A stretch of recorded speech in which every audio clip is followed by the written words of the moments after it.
জি। মাহমুদুর রহমান ভাইয়ের জন্য সর্বোচ্চ ৪৮ ঘন্টার ভেতরে যদি এটা না হয়, তাইলে আসিফ নজরুলের বাসভবন বা সরকারি যে বাসভবনে সে এখন আছে সেটা ঘেরাওয়ের কর্মসূচি দিতে হবে।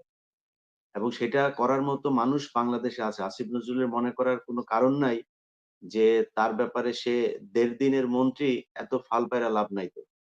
আপনি আসিফ নজরুল মনে করেন না, আপনি এই মইনু আহমেদ আর ফখরুদ্দিন আহমেদের চাইতেও বেশি শক্তিশালী সরকারের একজন পার্ট হয়ে গেছেন। যিনি এখন সরকারের সর্বোচ্চ জায়গায় আছেন, ডক্টর মোহাম্মদ ইউনূস, আমি মনে করি না যে তিনি এই আসিফ নজরুল যা করছেন, আলী ইমাম মজুমদার যা করছেন, আপনি দেখেন শিক্ষা এই যে পাঠ্যপুস্তক সংস্কারের যেই একটা কমিটি তৈরি করা হয়েছে, সেখানে একজন আলেমকে রাখা হয় নাই। সেখানে একজন জামাত ইসলামের লোক নাই, একজন হেফাজতের লোক নাই, কেউ নাই। তারা সেটা দিয়ে করছে এবং সেখান থেকে টিআইবি এখন সেটা আমি যোগ আপনি করি আপনার সাথে। আমি আপনার সাথে যোগ করি। পাঠ্যপুস্তকের ওই কমিটিটা বাতিল করার পর আজকেই টিআইবির ইফতেখারুজ্জামান এটা নিয়ে একটা প্রতিবাদ দিয়েছে এবং আমি আজকে এই প্রসঙ্গটা আলোচনা করতে চাই নাই। টিআইবি ইফতেখারুজ্জামান বলছে মৌলবাদের সঙ্গে অন্তর্বর্তী সরকারের আপোস উদ্বেগজনক ও ঝুঁকিপূর্ণ দৃষ্টান্ত এবং তিনি অ্যা অ্যা এই যে কমিটিটা বাতিল করা হয়েছে মাওলানা সাহেবদের দাবির প্রেক্ষিতে তিনি এটাকেই ইঙ্গিত করছেন। আপনি কি বলবেন বলেন? না, আমি সেটাই বলছিলাম, আমি শুরু করছিলাম যে টিআইবি মানে টিআইবি আজকে বলছে কখন? যখন কিনা এই আলেমরা যখন বলেছে যে এখানে তাদের ২ জন সদস্য রাখতে হবে, তখন টিআইবি এসে এটার সমালোচনা করছে। আরে টিআইবির ইফতেখার কে? ইফতেখার চোর। ইফতেখারকে নিয়ে আমি আজকালকের ভিতরে আমার একটা প্রোগ্রাম করব। টিআইবির এখানে একজন গবেষক আছেন, ডক্টর রেজাউল করিম। সে এখানে আছেন। তাকে আমি বলে রেখেছি কাল অথবা পরশু তাকে নিয়ে বসবো। ইফতেখার নিজে চোর। সেই চোর এখন আবার ফের সুশীল হওয়ার চেষ্টা করছে। আর ইসলামের কথা শুনলে উনার ছ্যাদ করে ওঠে। উনাকে মাথায় রাখতে হবে যে এখন হাসিনার সরকার না। যা মনে চায় তা বলা যাবে না। পাঠ্যপুস্তক এই দেশের আলেমরা যেইভাবে চায়, এই দেশের ৯৫ ভাগ মুসলমান যেইভাবে চায়, সেইভাবেই হইতে হবে। আর আসিফ নজরুল আমি মনে করি এগুলোর সব গুটিবাজির পেছনেও আসিফ নজরুলের হাত আছে। আসিফ নজরুলকে সেটা মাথায় রাখতে হবে। আসিফ নজরুলের মা ছিল হচ্ছে আপনার জাহানারা ইমাম। তাকেই তো সে মা বলতো। এই মা উপাধি দেয়া জাহানারা ইমামের মতো নাস্তিক, এই বেয়াদবকে আপনার মা উপাধি দেওয়ার পেছনে আসিফ নজরুলের ছিল। সেটার একদম প্রতিষ্ঠাতা থেকে শুরু করে এটার অর্গানাইজ করা সবকিছুর পেছনে আসিফ নজরুলের হাত ছিল। তারপরে আসলো হচ্ছে তার বস হচ্ছে গিয়ে শাহরিয়ার কবির। তার বস শাহরিয়ার কবির তাকে বিচিত্রায় যেভাবে লিখতে বলতো, কয়েকদিন আগে তিনি ফেসবুকে বলেছেন যে তিনি দেলোয়ার হোসেন সাঈদীকে বলেছেন এক ধর্ম ব্যবসায়ের উত্থান। এই শিরোনামে তিনি 1986 এ তিনি কলাম লিখেছিলেন। সেই কলাম তিনি কেন লিখেছিলেন? তিনি কয়েকদিন আগে তার ফেসবুকে ব্যাখ্যা দিয়েছেন, তাকে নাকি শাহরিয়ার কবির ভুল বুঝিয়ে এটা লিখিয়েছিলেন।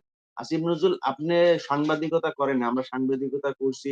আ এই সাংবাদিকতায় কেমনে অ্যাসাইনমেন্ট দেয়, কেমনে একজন রিপোর্টার নিউজ করে এগুলো আমরা সব জানি। এসব ভুলভাল বুঝায় লাভ নেই। এখন আবার উনি উনার আরেক আম্মা জনাব শাওন, এই হুমায়ূন আহমেদের স্ত্রী শাওন, তিনার পরামর্শে আপনার শিল্পকলা একাডেমির এই ডিজি করেন। বিভিন্ন জায়গায় নিয়োগ দিচ্ছেন তার পছন্দের লোকজন। অতএব আসিফ নজরুল, আপনি কয়দিন আগে এই, এই যে কি বলে ইত্তেফাকের যেই উনার নাম কি? আনোয়ার হোসেন মঞ্জু, তাকে বের করার জন্য আপনি সহায়তা করেছেন।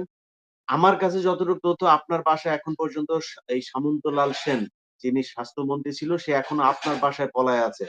এগুলোর এই যে প্রশ্ন আপনার বিরুদ্ধে, আপনি মনে করেন না এইসব প্রশ্ন আমরা ভুলে যাব। গোলাম ময়লা রনির মতো যখন ক্ষমতা থাকবে না, তখন এমনভাবে ধরবো, রাস্তায় মুখ দেখাইতে পারবেন। আপনার অনেক কিছু কিন্তু আছে। সো একটু সাবধান হয়ে তারপরে চলাফেরা করতে হবে।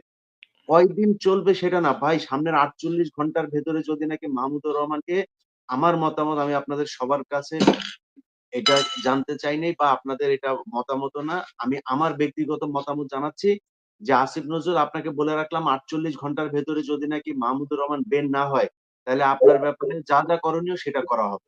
জি। আমার পক্ষ থেকে সেটা বললাম। আর শেষ কথা বলি, বিএনপি। বিএনপি আপনারা মনে হচ্ছে ভাব দেইখা মাহমুদুর রহমানকে চেনেন না। এই আজকে সাকা চৌধুরীকে আপনারা চেনেন নাই, জামায়াতের নেতাদেরকে আপনারা চেনেন নাই। সেই কারণে শেখ হাসিনা এই ১৫ বছর আপনাদেরকে এইভাবে টর্চার করতে পেরেছে। আজকে মাহমুদুর রহমানকে চেনেন না তো? এই মাহমুদুর রহমানের সাথে যে আচরণ হয়েছে কালকে আপনার সাথে হবে। এটা আপনাকে মাথায় রাখতে হবে। সো একটু কেয়ারফুলি। আর ভাই আরেকটা জিনিস বলে রাখি, রোজিনার কথা এখানে আসছে। রোজিনাকে কেন ছাড়া হয়েছে? আমরা বলছি যে এটা হচ্ছে ভারত বিরোধী বিপ্লবী সরকার-টরকার বলছি। রোজিনা কে ভাই? রোজিনাকে যেদিন ধরা হয়েছিল সেদিন কেন ধরা হয়েছিল সেই ঘটনাটার একদম মূল বিষয়টা আমি জানি। চায়না থেকে ভ্যাকসিন আনা হয়েছিল। সেই ভ্যাকসিন আনা হয়েছিল, সে কত টাকার রেটে ভ্যাকসিন আনা হয়েছিল সেই কাগজগুলো স্বাস্থ্য মন্ত্রণালয় দেখাচ্ছিল না।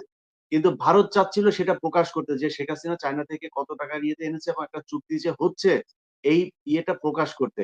তখন রোজিনাকে দিয়ে স্বাস্থ্য মন্ত্রণালয় থেকে সেটা চুরি করানো হয়েছে।